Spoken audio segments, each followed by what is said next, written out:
We love stories where change happens in a moment. One decision, one morning, one breakthrough. But if you're honest, that's not how it feels inside. You know what you should change. You've known it for a while. And yet, nothing moves. You promise yourself this will be the week. Then life happens. Or fear does. Or exhaustion. So you start wondering if something is wrong with you. But here's the truth most people never hear. Struggling to change doesn't mean you're weak. It usually means you're trying to skip steps.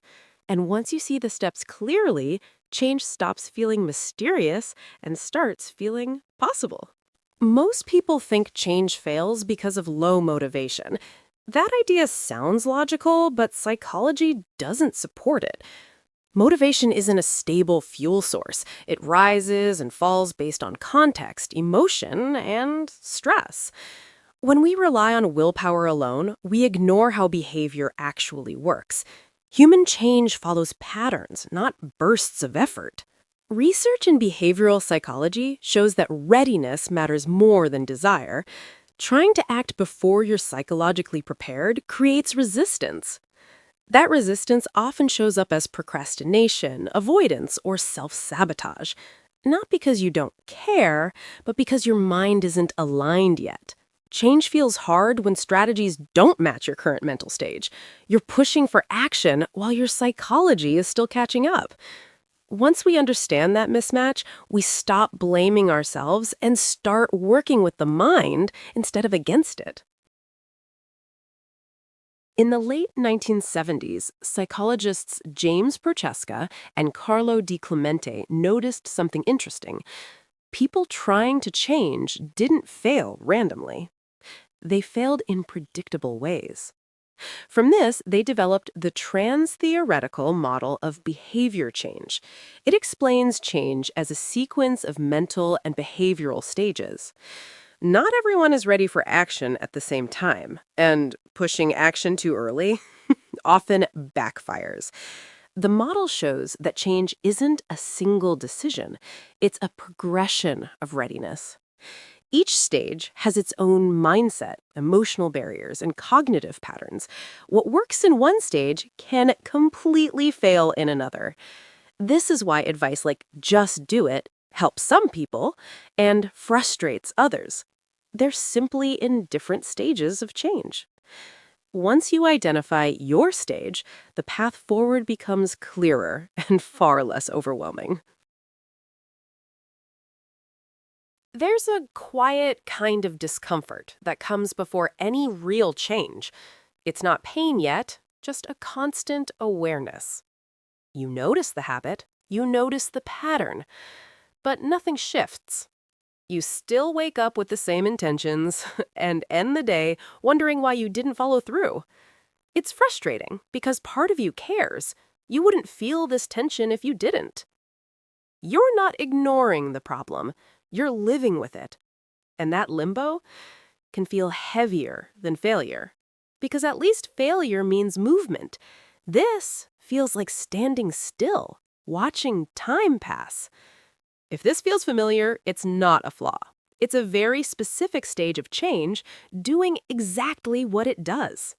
Pre-contemplation is the stage where change isn't even on the table yet, not because the problem doesn't exist, but because it isn't fully acknowledged. In this stage, people often minimize, rationalize, or externalize the issue. The mind protects itself from discomfort by avoiding awareness. Psychologically, this is driven by defensive cognition. Admitting the need for change threatens identity, comfort, or control. Research shows that pushing advice here usually increases resistance. It triggers reactance, the instinct to defend freedom when it feels threatened. That's why lectures, ultimatums, or pressure often fail at this stage. They make people dig in deeper. What actually moves someone forward is awareness, not action. Gentle exposure to consequences, honest reflection, no force. Pre-contemplation isn't laziness. It's the mind saying, I'm not ready to look at this yet. And that matters more than most people realize. Contemplation is where awareness finally arrives. You recognize the problem, and you also feel stuck with it. This stage is defined by ambivalence. You want change, but you also want things to stay the same. Cognitively, the mind runs constant cost-benefit analyses. What do I gain if I change? What do I lose if I do? Both sides feel equally real. That's why decision paralysis is common here. Studies show people can remain in contemplation for months or even years, not because they lack discipline, but because the trade-offs feel heavy. Emotionally, fear and hope coexist. You imagine a better future and a feared one. Contemplation isn't inaction. It's mental work happening below the surface. And until that inner debate resolves, forcing action usually leads to short-lived change or relapse. This is the stage where your mind never feels quiet. Every decision turns into a debate. You tell yourself you'll start tomorrow, then tomorrow arrives, and doubt joins the conversation. Part of you pictures the relief of changing, another part imagines everything that could go wrong. So you compromise with yourself. Not now. Not today. Soon. At night, the thoughts come back stronger.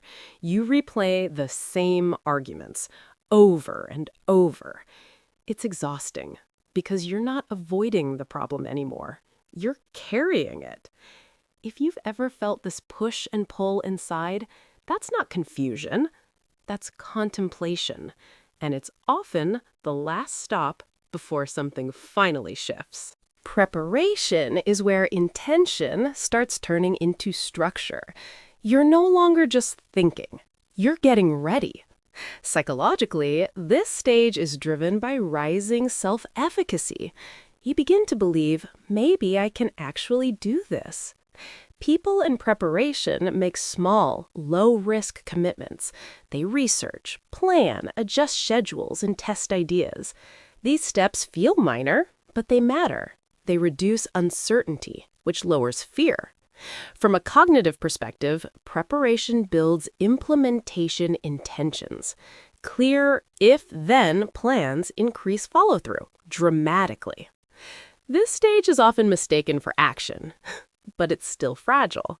Skipping preparation leads to burnout. Staying here too long leads to avoidance disguised as planning. Preparation works when it quietly builds confidence, enough to make the first real step feel possible. Action is where change becomes visible. The habit is no longer just a plan, it's happening. At this stage, behavior is deliberate and consistent. You're actively replacing old patterns with new ones. Psychology shows this stage is fragile. Early successes feel exciting, but the brain still defaults to old routines. Cue-based behavior plays a huge role here.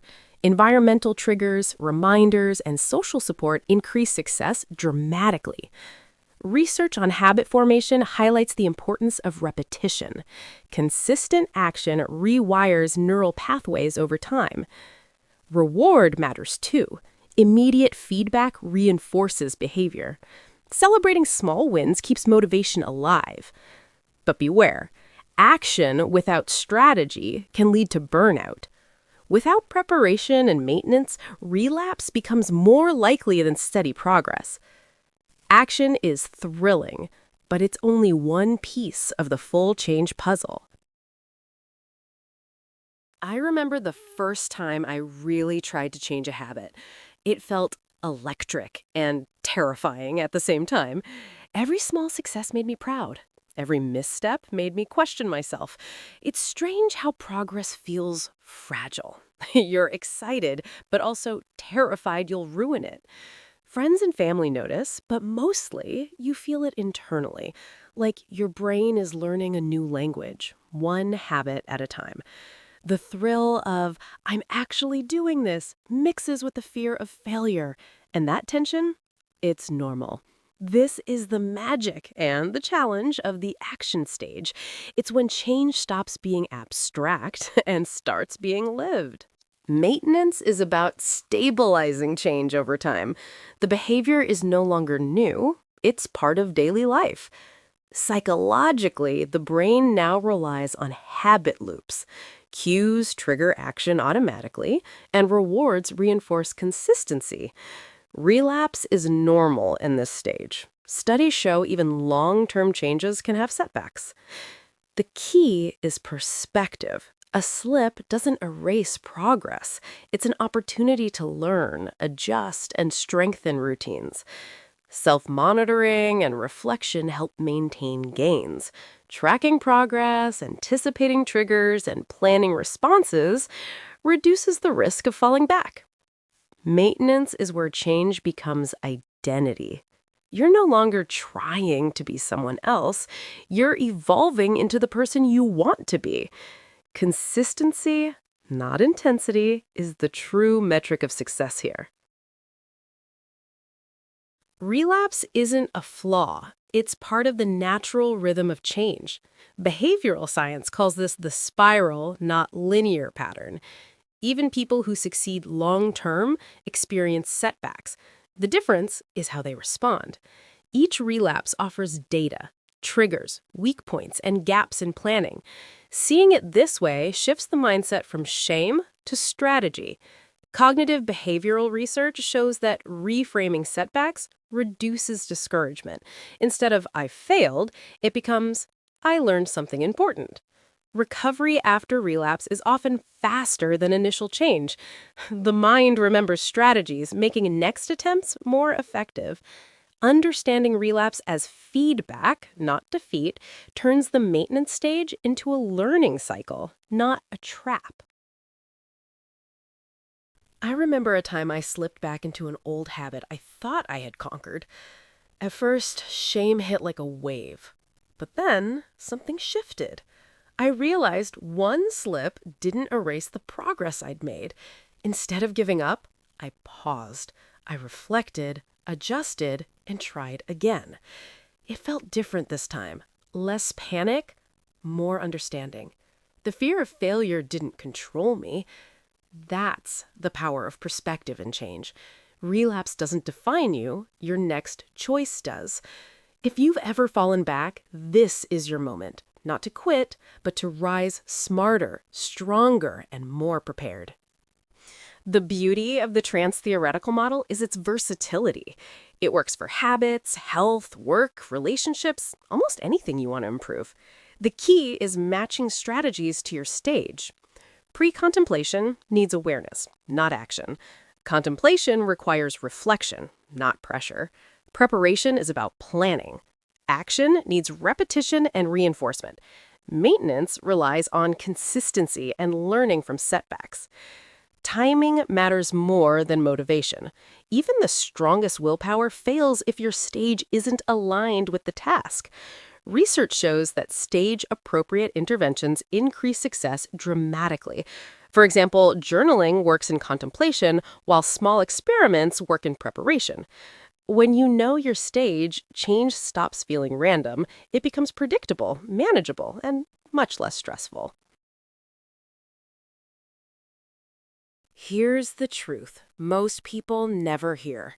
Slow change doesn't mean failure. Your brain is following its natural process. You're not weak. You're not lazy.